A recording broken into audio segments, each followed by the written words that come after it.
ಆತ್ಮೀಯ H 16 news ಅರ್ಥಾತ್ ಸೀತಾರಾಮ್ಗೆ ಸ್ವಾಗತ. ನಾನು ನಿಮ್ಮ MI ಅದು ಮಲ್ಲಪ್ಪ ಜೋತ್ ಅವರು. ಆತ್ಮೀಯರೇ, ಶಾ ಇವತ್ತು ಉತ್ತರ ಕೊಡ್ಬೋದಾ ರಾಹುಲರ ಪ್ರಶ್ನೆಗೆ? ಜಂಜಗಳ ಪ್ರಶ್ನೆಯೂ ಅದಾಗಿದೆ. ಯಾರು ಗುಂಡು ಹಾರಿಸಿದರು?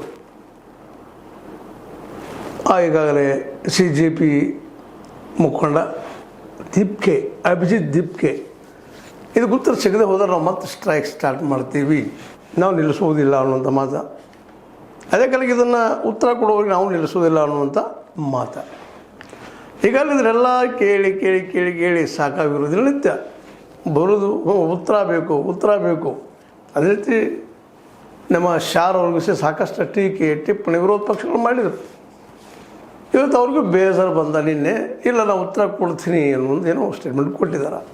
ಇವತ್ತು ಕೊನೆ ದಿನ 13, ಇವತ್ತು ಮುಗಿದು ಹೋಗಿಬಿಡ್ತದೆ. ಉತ್ತರ ಕೊಡ್ಬೋದಾ?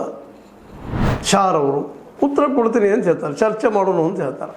ಆದರೆ ಚರ್ಚೆ ಬೇಡ, ನಾವು ಏನೇನು ಪ್ರಶ್ನೆ ಅದ, ಗುಂಡು ಹಾರಿಸ್ಲಿಕ್ಕೆ ಆಜ್ಞೆ ಮಾಡಿದವ್ರು ಯಾರು, ಆರ್ಡರ್ ಮಾಡಿದವ್ರು ಯಾರು, ಅದನ್ನಷ್ಟೇ ಹೇಳ್ರಿ ಅನ್ನುವಂಥ ಮಾತನ್ನು ಸ್ಪಷ್ಟವಾಗಿ ರಾಹುಲ್ ಗಾಂಧಿ ಅವರು ಕೇಳ್ತಾ ಇದ್ದಾರೆ.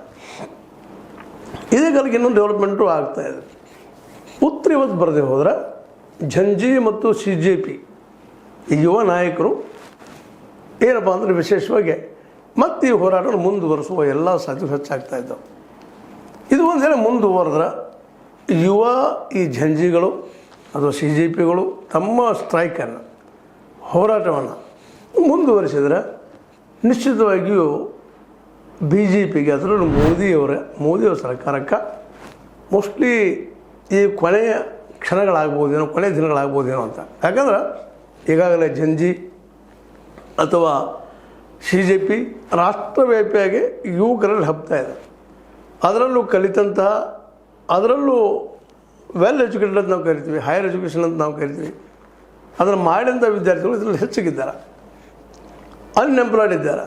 ಹೆಚ್ಚು ಕಡಿಮೆ ಒಂದು ಅಂದಾಜಿನ ಪ್ರಕಾರ ಈ ಯುವಕರು 15-16 ವಯಸ್ಸಿನಿಂದ 30 ಒಳಗೆ ಒಂದು 40-42 ಕೋಟಿ ಜನಸಂಖ್ಯೆ ಅದ ಅಂತೇಳಿ ರಿಪೋರ್ಟ್ಸ್ ಇದ್ದಾವೆ.